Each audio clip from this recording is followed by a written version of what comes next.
Muy buenas noches a todos y a todas. Hoy voy aquí con la crítica y la reseña de la miniserie La maldición de Hill House.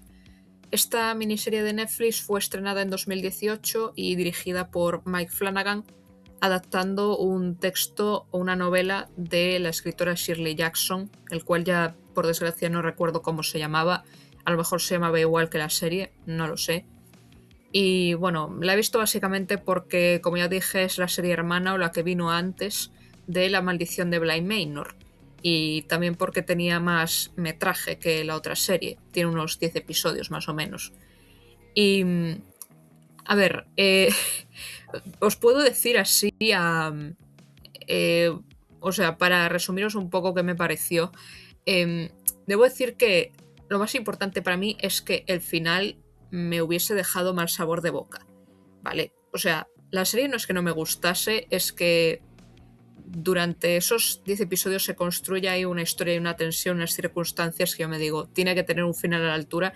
Y a mí me dio la sensación, ¿vale? Porque una cosa es la sensación, luego si eso puedes darle un segundo visionado y opinar objetivamente, pero a mí así de primeras me ha dado la sensación de que tiene un final insatisfactorio. Es un final que para mí no concuerda con lo que había, no con las expectativas que me generaba y la conclusión que hay también de, o sea, tú como conclusión lo que sacas en limpio de lo que pasa es como, bueno, me parece que tiene poco o nada que ver con lo que me habías estado contando hasta ese momento, pero bueno.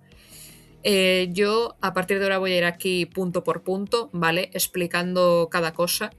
Y también en esta reseña en concreto tendré que entrar en spoilers inevitablemente, porque como ya dije, si el final es importante para que os explique lo que me ha parecido, pues voy a tener que entrar en detalles y voy a tener que decir todo lo que pasa. O sea que avisados estáis, ¿vale? Ya os digo que aquí voy a destriparos todo lo que haga falta para poder explicar cómo es la serie y lo que me pareció punto por punto, ¿vale? Bueno, eh, también os digo, aquí el director Mike Flanagan le gusta mucho adaptar cuentos góticos, autores así de terror, que contienen fantasmas, monstruos, lo que sea. La siguiente serie que hizo después de esta fue La caída de la casa Asher, hace unos 3 años. Y bueno, puede que le eche un vistazo, pero ya os digo, lo de si va a haber reseña o no aquí en el canal no lo tengo claro. Pero parece ser que a Netflix le sale bien la jugada y le siguen dando dinero y le dicen, venga, sigue haciendo más adaptaciones de estos libros así de clásicos de corte gótico. Vale. Bueno, también digo, antes de empezar aquí a relatar el argumento de la serie en cuestión, ¿vale? Voy a decir que el elenco o el reparto de la serie tiene a muchos actores que se repiten de La maldición de Bly Manor, o sea, recicla muchos de los actores que había antes. Y básicamente son, de los que yo recuerdo, son Henry Thomas, Carla Gugino, Elizabeth Reiser, Oliver Jackson Cohen, Kate Siegel, Michelle Huisman, si tiene un nombre rarísimo, lo sé, no lo había oído en mi vida, Michelle Huisman, Victoria Pedretti y... ¿qué más? Que no sé si me dejé alguno. Bueno, sé que Timothy Hutton también está, pero eh, no creo que sería también en Blind Manor. Ese ya creo que no aparecía. Porque a veces no ubico las caras y vi la serie hace tanto tiempo, entonces no recuerdo todos los personajes ni cómo eran todas sus. O sea, cómo eran sus facciones para reconocer a los actores, ¿vale? También debo destacar que sale una niña actriz que me llama la atención porque ya la he visto en otras películas y su cara es muy reconocible, que es McKenna Grace. Y ella, si os suena, es porque la habréis visto en Yo, Tonya, que hacía de Tonya niña. Y bueno, tiene una cara que tú la ves y dices, sí, es más que reconocible esta niña, ¿no? Y bueno, a ver qué más cosas hace. No, yo creo que tiene ahí bastante filmografía para su edad, o sea que bien. Y bueno, ahora entrando en lo que viene siendo la trama de La maldición de Hill House, ¿vale? La historia nos habla de una familia de 5 integrantes, el matrimonio de Hugh Crane y Olivia Crane y sus 5 hijos. La mayor, que bueno, creo que es el mayor, no la mayor, que a veces no sabía cuál era de los dos el mayor, es Steve, luego la segunda que es Shirley, la tercera o la de en medio, que es Theodora, o también llamada cariñosamente Theo, y luego los gemelos pequeños, que son Luke y Nelly. Y bueno, la historia básicamente es como un constante salto temporal. Va constantemente del pasado al presente. Hay flashbacks intercalados de cuando los padres son jóvenes y los hijos son niños. Y luego en la actualidad, o en nuestra época actual, cuando ya todos son adultos y el padre también es mayor y tienen cada uno sus respectivas vidas, ¿no? Y bueno, se sabe, no, al principio, ya desde el primer episodio, que algo horrible pasó en esa casa, porque la madre murió allí en extrañas circunstancias y los hijos tuvieron que largarse de ahí con su padre, y aún a día de hoy, siendo adultos, pues siguen arrastrando secuelas psicológicas de eso, y cada uno tiene sus depresiones, sus problemas, bueno, cada uno tiene su movida, ¿no? Algunos peor que otros, pero todos tienen algo. Incluido el padre, que aparece más adelante, pero se sabe que él arrastra un sentimiento de culpabilidad y básicamente no se comunica con sus hijos, y entre ellos hay también un distanciamiento entre todos los hermanos, ¿no?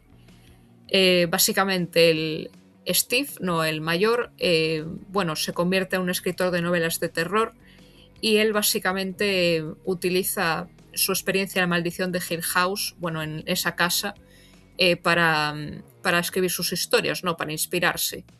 Entonces, claro, todos los hermanos le tienen un odio, un recelo que te dices, bueno, lo entiendo, porque es como si se estuviese forrando a costa de escribir las desgracias que vivieron en esa casa, ¿no? Y bueno, Steve es de la gente escéptica, es de los que creen que todo eso no ocurrió, que solo fue una cosa que pensaron o imaginaron porque en esa familia están todos locos, y cree que es algo genético. Luego, en cuanto a su matrimonio, vale, se sabe que está casada con una que ahora no recuerdo el nombre, pero que no consiguen tener hijos, y después se sabe el por qué. Después, en el caso de Shirley, ella es se sabe que se dedica al embalsamamiento de cadáveres, y bueno, está casada, no recuerdo qué era lo que hacía el marido ahora, y tiene 2 hijos pequeños.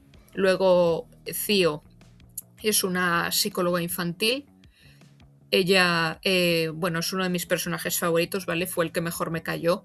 Siempre lleva unos guantes y se da a entender que parece que en la serie nunca lo dejaron demasiado claro, pero bueno, se da a entender que ella tiene una especie de poder psíquico, o una capacidad para detectar lo que sienten otras personas cuando las toca con sus guantes, y otras veces, incluso cuando toca objetos, ella percibe lo que ha ocurrido o lo que ha vivido una persona en relación con ese objeto, ¿no?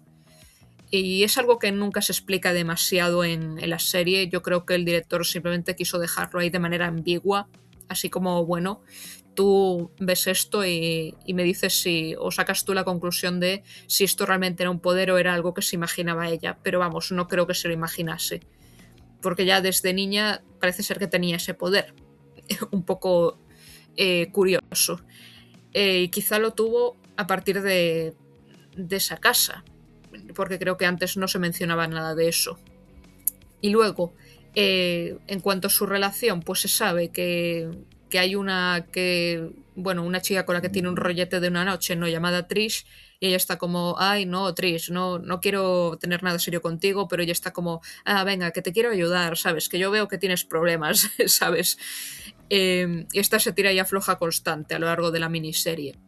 Después de los gemelos Luke y Nelly, yo creo que son los que se llevan la peor parte, son los que más mal están, sobre todo Luke, porque el pobre se vuelve un drogadicto. Él va a rehabilitación constantemente, pero siente que cae o que vuelve a tener problemas, y, y bueno, a mí me parece, y creo que muchos estarán de acuerdo conmigo, me parece tan horrible como lo trata Steve.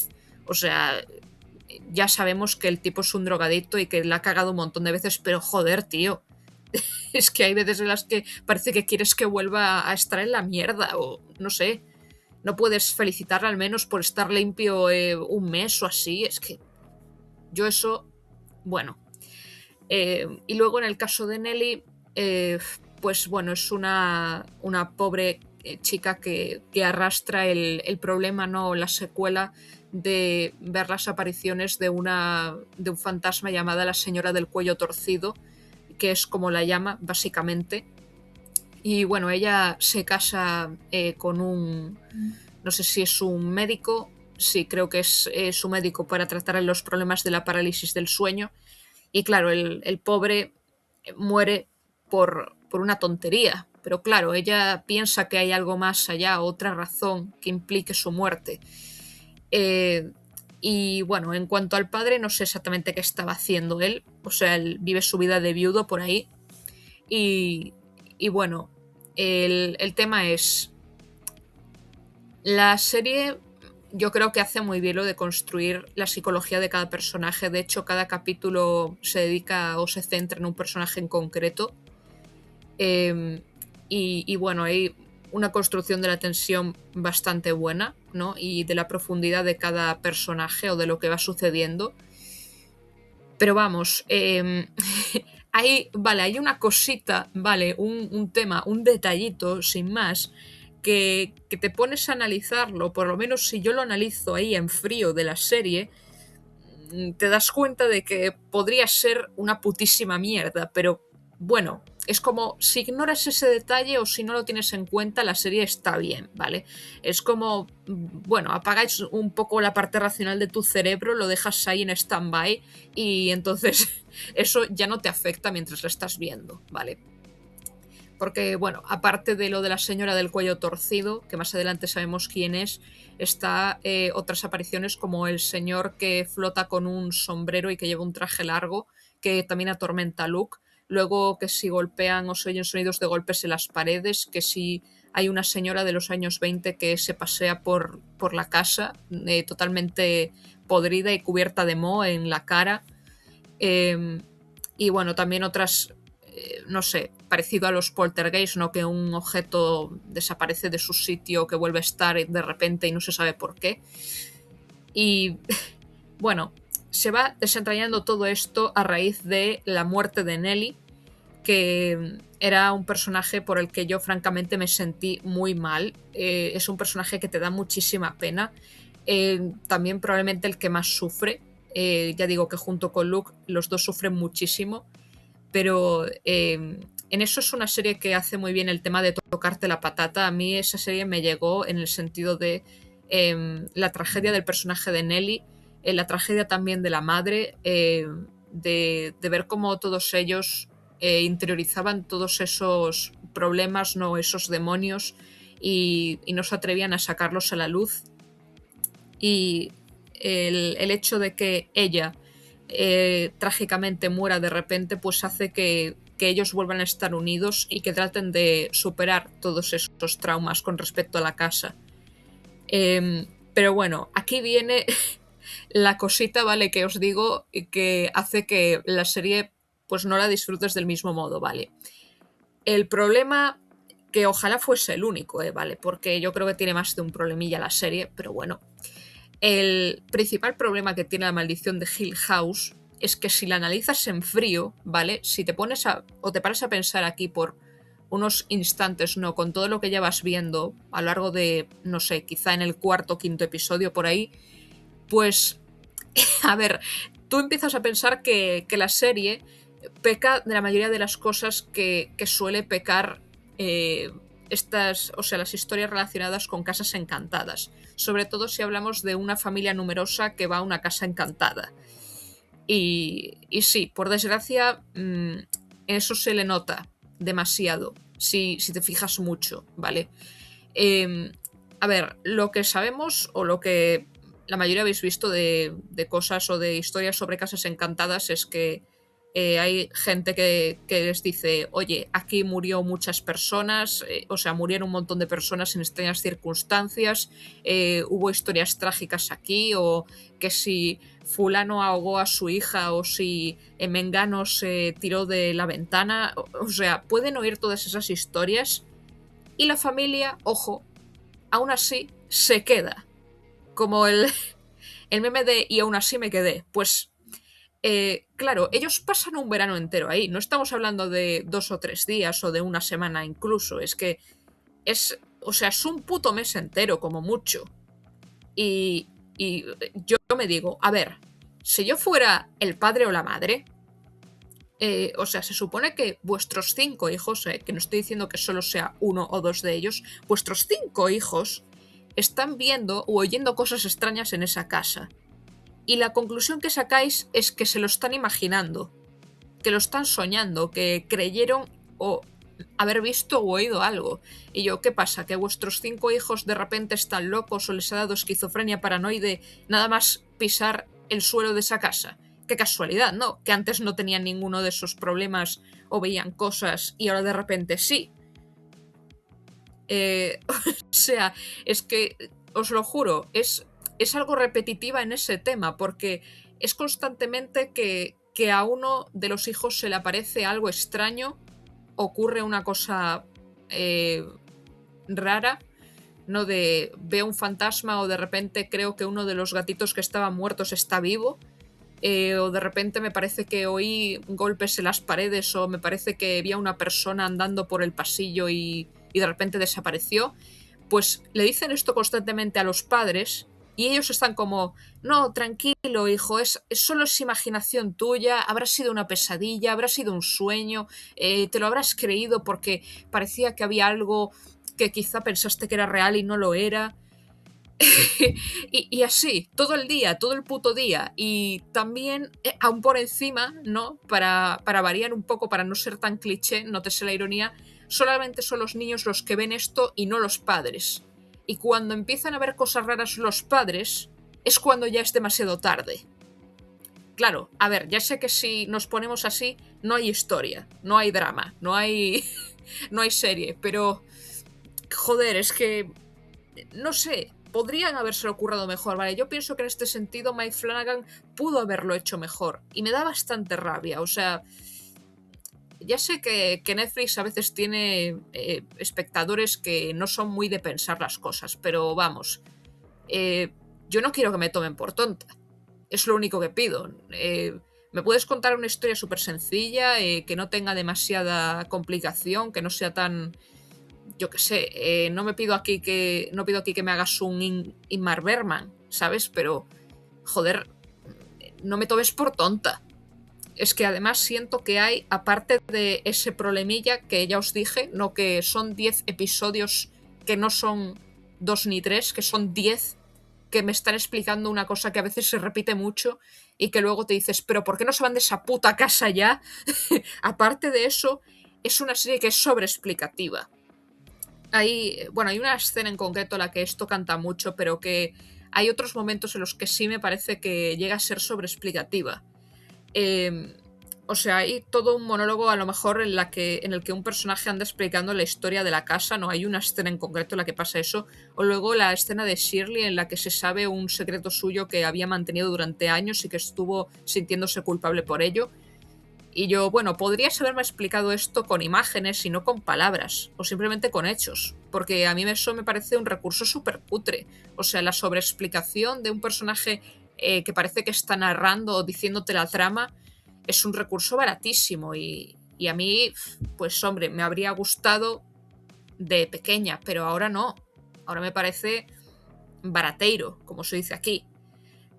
Pero bueno, además en la escena que me parece una de las más ridículas, junto con la de los gatitos, y luego explico por qué, ¿vale? Es lo del tema de que el padre, no, Hugh, está hablando con un, no sé si es el conserje o el jardinero que era en esa casa, pero empieza a explicarle que oyeron ratas en la pared y luego no se veía ninguna rata. Y claro, después el conserje este, que ya no recuerdo su nombre, empieza a explicarle toda la historia de cuando él era pequeño, que había nacido en esa casa, que su madre se volvió loca, que su mujer también se estaba volviendo loca, pero cuando se fueron de la casa empezó a encontrarse normal. Y le decía, bueno, tú verás, ¿vale? Yo solo te explico lo que pasó, pero luego yo me desentiendo, o sea, yo aquí te dejo esta historia para que te enteres de lo que está pasando. Y claro, el Hugh simplemente se queda con cara de, bueno, ¿qué? ¿Tienes hambre? ¿Comemos un bocata? O sea, Yo después de que me hubiese explicado todo eso me habría largado de esa puta casa, pero no, para él es más importante reformarla y hacer negocio. Yo no sé, creo que es una crítica soterrada del capitalismo de anteponemos el dinero que vamos a ganar antes que la salud mental de mí y de mi mujer y de mis hijos. Es la única explicación que se me ocurre, ¿vale? Que este tipo es tan avaro, no es tan quiero pasta, quiero money, quiero hacerme rico que le da igual. O sea, es como un Eustaquio Bichuela de la vida. Este hombre dice, bueno, si hay fantasmas o monstruos o bichos que nos pueden matar, no pasa nada. Lo importante es hacer money, es hacer guita. Tenemos que hacer guita con la casa, ¿no? Luego ya si otras personas van a la casa y les pasa lo mismo, no es mi problema, ¿vale? Y bueno, la conclusión, vale, el último episodio, que este es el otro gran problema que tiene la serie, que se resuelve de una manera tan apresurada y tan... no me sale ahora ningún adjetivo, no sé cómo decíroslo. O sea, estás construyendo desde... O sea, en 9 episodios estás diciendo que la casa tiene una maldición chunguísima, que hay un montón de personas que han muerto y sus espíritus están vagando por ahí. Luego lo de la habitación roja, que era una habitación mágica en la que cada uno de los hermanos tenía ahí un cuarto propio para sus cosas. Y luego que la casa básicamente hace que todos se vuelvan locos y acaben asesinando a sus parientes o a quienes sean. Y al final, vale, el último episodio nos quiere decir que la maldición de esa casa no importaba. Es lo que yo saco en claro, de decirme, oye, lo importante aquí no era la maldición en sí, sino el drama familiar de esta familia, no de los problemas que tenían los Crane y la falta de comunicación entre ellos y cómo no aprendieron incluso después de que la hermana muriera.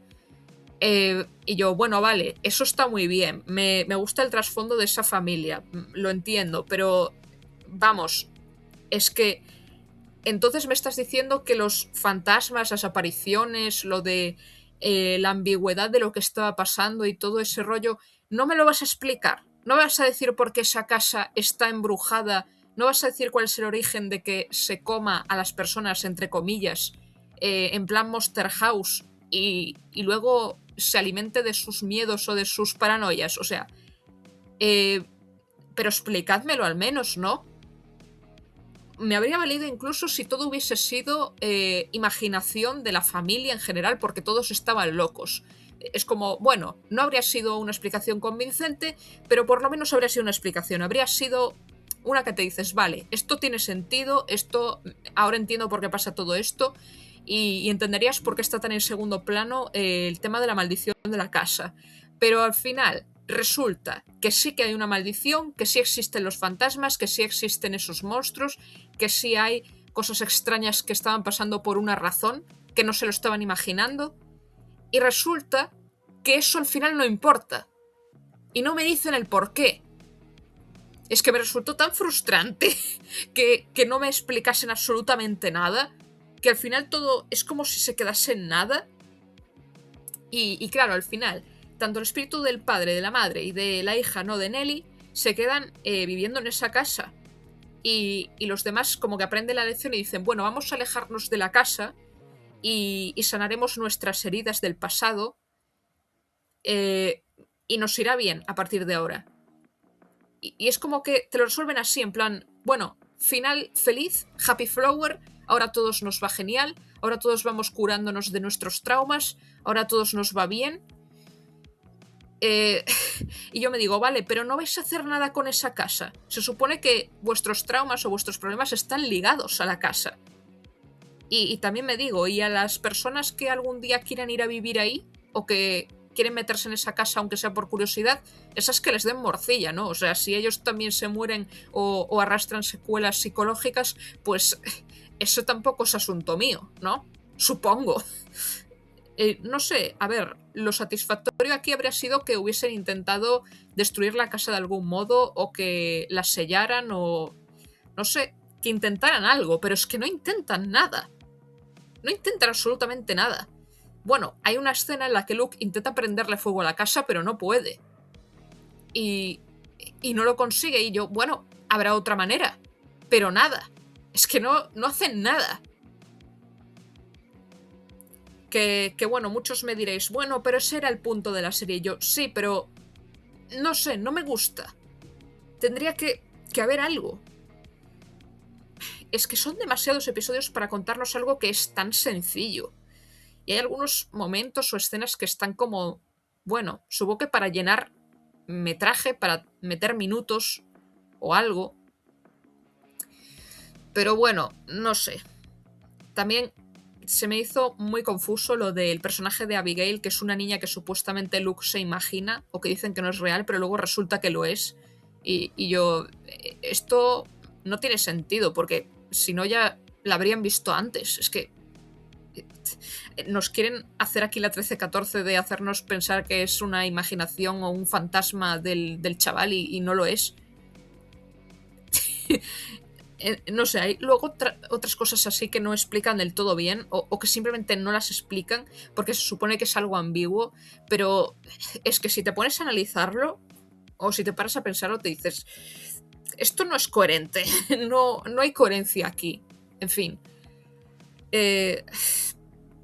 ¿Qué más puedo decir? Bueno, que el mejor capítulo para mí es el 5, ¿vale? Ese capítulo porque tiene ahí un giro, ¿no? Un plot twist que me parece muy bien hecho, ¿no? Está genial.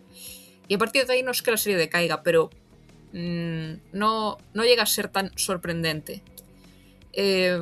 O sea, al final la pobre Nelly era la señora del cuello torcido. Esa es la gran revelación que hay. Y claro, tú esperas que a partir de ese episodio haya más revelaciones, pero no llegan a estar al mismo nivel que esta. Es como, bueno, vale, ya sabemos que en esta familia hay muchos problemas. Pero vamos, que esto no me dice nada. No me sorprende para nada. Ya me queda claro que tienen problemas. O sea, ya sé que esa familia está mal, pero bueno. En fin. Yo, a ver, tengo sentimientos encontrados. Me han gustado muchas cosas de la serie y después están estas cosas que la arruinan, que son de esas que me paro a pensar y me digo, yo podría haber cambiado esto metiéndole esto, o podría haber contado esta escena de esta manera. O podría haber abordado el problema de este personaje sin explicarlo con unas simples escenas de hechos y no de palabras. Si ya hasta una persona como yo piensa que se pudo haber hecho mejor y se le había ocurrido otras formas de hacerlo, pues eso da que pensar. O sea que me da la sensación de que esta serie fue más un encargo, algo hecho a todo correr. Quizá la de Bly Manor era algo más pensado, pero sigue teniendo fallos. Y bueno, a ver qué tal me parece la caída de la casa Asher, que es otro tema, ¿no? Otra cuestión. Pero bueno, aún así yo la recomiendo, ¿vale? Podéis echarle un vistazo y es entretenida. O sea, hay momentos que puede decaer de interés y tal, pero luego lo que viene siendo en su inicio no aburre. En fin, La maldición del Hill House, de Mike Flanagan. Está ahí disponible.